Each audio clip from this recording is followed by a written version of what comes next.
Sai Leela, Episode 16. Here we'll listen to some of the experiences of Gopal Bhaskar Dattar. Gopal Bhaskar says, "Now I am a devotee of Sai Baba.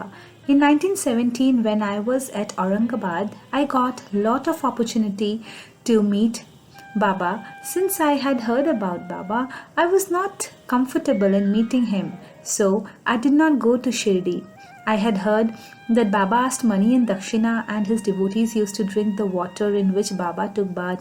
Hence I was not convinced. I used to compare Baba with Narayan Guruji. When a rupee was given to Narayan Baba, he used to return it to his devotee with a sugar candy as prasad. Then I read the life history of Upasni Maharaj, heard his disclosures and met him in Mumbai. I then went to Sakori in 1931 and read Upasni Lilamrut, where I got the information on Sai Baba from Sakori. I went to Shirdi. I saw a picture of Baba in the Dwarkamai. The eyes of Baba and the atmosphere in the Dwarkamai attracted me, and words flowed from my mouth. Here is my Lord. I started to read Sai Leela magazine, mainly experiences of Baba's devotees written by Mr. Anna Dabholkar. I got full confidence that Sai Baba was my Guru. I would like to share some of my experiences. There was a lady in my house who was suffering from joint pains. She had tried many medicines but was of no use. I gave her the book written by Mr. Dabholkar. She was reading the chapter where Baba saves the life of a frog from the snake mouth. After some time, the lady slept off in the sleep. She started telling Baba, "Hey Sai, you saved the life of a frog from a snake. You have a lot of affection towards animals, but I am a human suffering. Will you not relieve my pain?" Then a voice came out of a photo on the wall and said, "Will you give me 5 rupees in Dakshina for Dashera?" Then the lady said, "If you relieve me of the pain, I will." The lady woke up and immodestly sent rupees 5 to Baba as Dakshina. From the same evening, she was relieved from pain. This incident happened in 1932. The next incident. In 1932, Baba used to come in my dreams. He used to play with me as he played with small children. Once in my dream, Upasni Maharaj asked Baba to help me and Baba agreed. After some days, I had lost some of the documents of my client. The documents were very important. We had to submit it in the court in spite of searching. We were not able to find the document. I had lost all hopes. Then I requested Baba to help me. Next morning, I accidentally put my hand on a shelf and found the document there. We then were able to submit the document in time to the court. After 1 or 2 years, the court had directed me to take statements of some people. I had taken the evidence and kept it in a file along with some other papers. The whole file went missing. I searched for the file but could not find the file. And it was very important. If I could not find it, the court can book a case on me. Also, at that time, a Vakari, which means a group of devotees who walk for the darshan of Baba all the way from the place where they live, had come to my house. I did the seva of the Vakari with great devotion and asked Baba to help me in finding the file. Next day, the Vakari left the house. Suddenly, I found out that the file was stuck inside some other files and I submitted the file to the court. I was a person who did not believe in costumes and systems. Once it so happened that Baba's devotee, Mr. Nana Nachne, who was an advocate in the magistrate court in Kurla, Mumbai, told me his experience. He said, sometime back Nachne's aunt had expired. He wanted to do her rituals in the banks of Godavari in Nashik. But he was not aware of the rituals, so he was worried and Nachne left for Nasik with money and the mortal remains by train. With great difficulty, he boarded the train and was worried about the rituals. He met a person on the train who assured him to get the rituals done at minimal cost, and as per his word, the rituals were conducted. And the person said to Nachne that he works in Mumbai in a company as a peon and would meet him after 15 days. After 15 days, the person did not turn up. Nachne went to the address given by that person to inquire, and it was found that nobody worked there by that name. Then Nachne was sure that it was Baba who had come in the form of the peon and helped him. After I heard about this experience, I also started to believe the rituals and costumes. Second Leela. Many devotees used to get relief from their illnesses with Sai's Udi. One girl who was paralyzed got cured due to Sai's Vibhuti. All of them cannot be mentioned here. I give herein below the letter sent by my Bengali friend.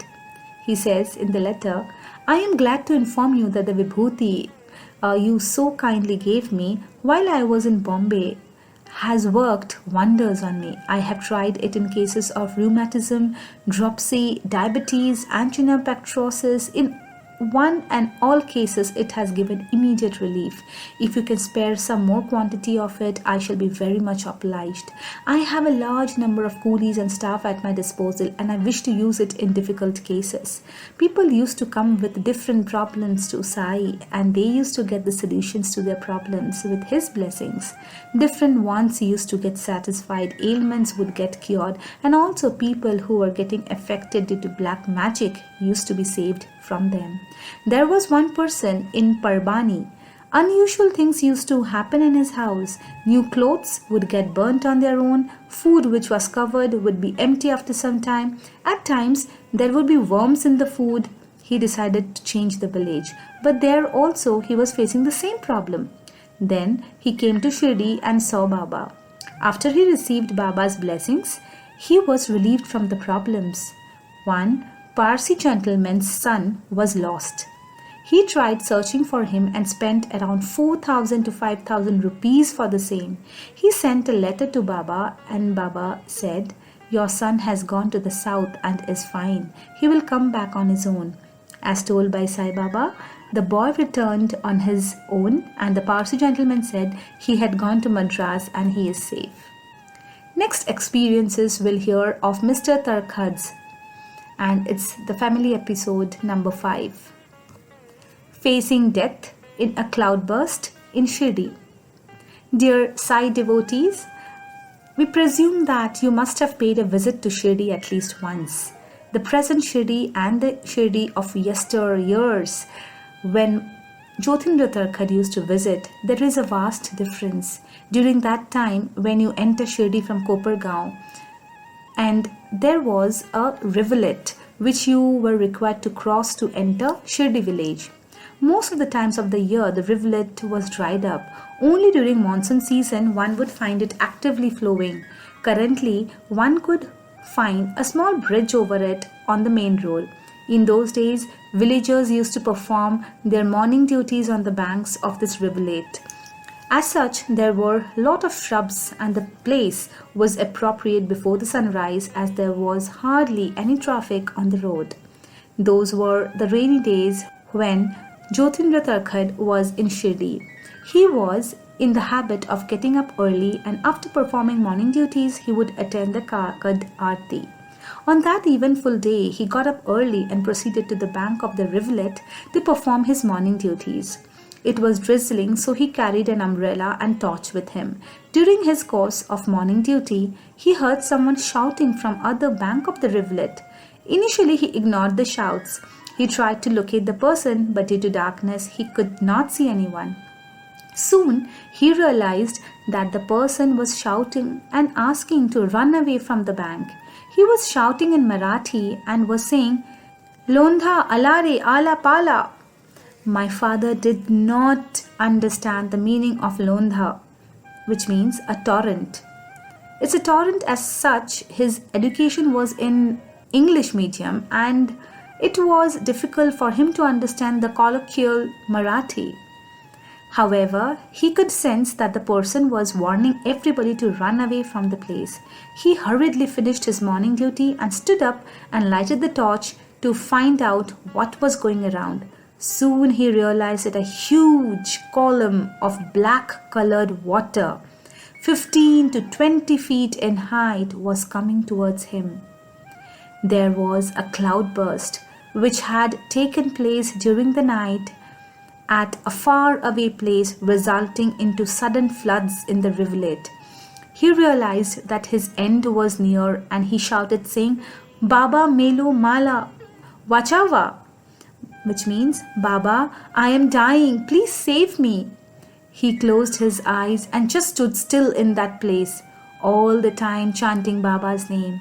After some time, he realized that he had not been swept away and he was still alive.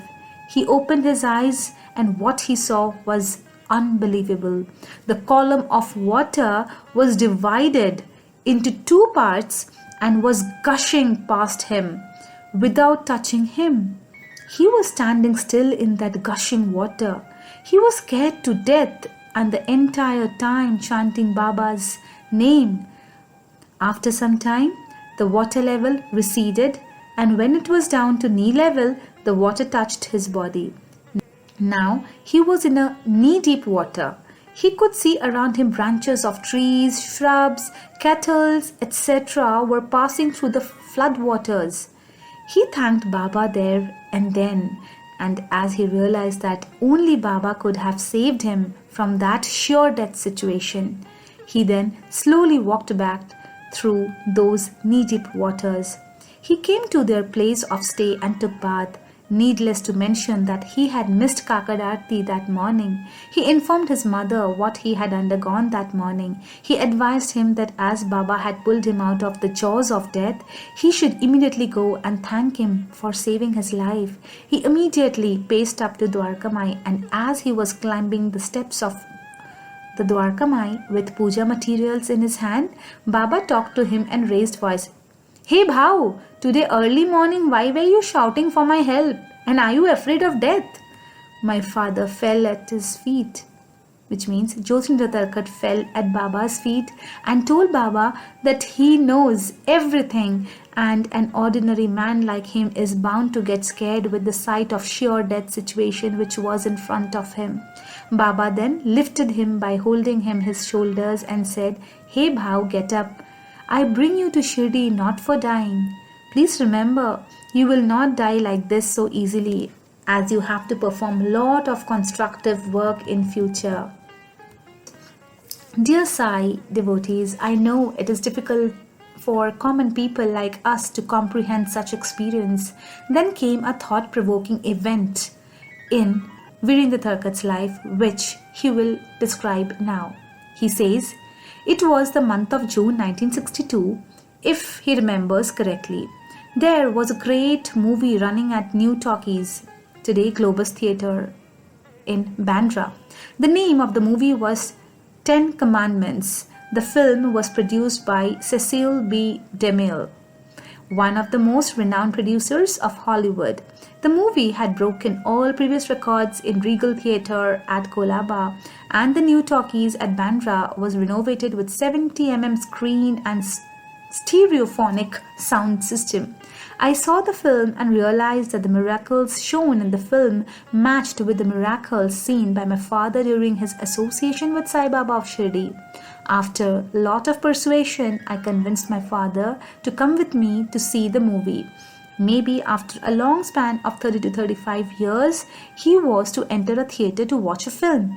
He saw scenes, the divine light Moses comes across when he visits the mountain, and when Moses take all his Jew people leaving the terrain of Egypt and come on the shores of Red Sea and prays to the Lord, and the sea water divides into two parts, giving them way to escape from the wrath of King Faroha. My father was delighted to see that picturization, and tears of joy welled and were flowing through his eyes. When we came out of the theatre, he confirmed to me that Shirdi Sai Baba possessed the same type of supernatural powers, and he very much resembled the character of Moses as shown in the film Ten Commandments. He went on to add, saying, Viren, at least now you have some reason to believe that what unprecedented experiences I have gone through in association with Sai Baba of Shirdi. Om Sai Ram.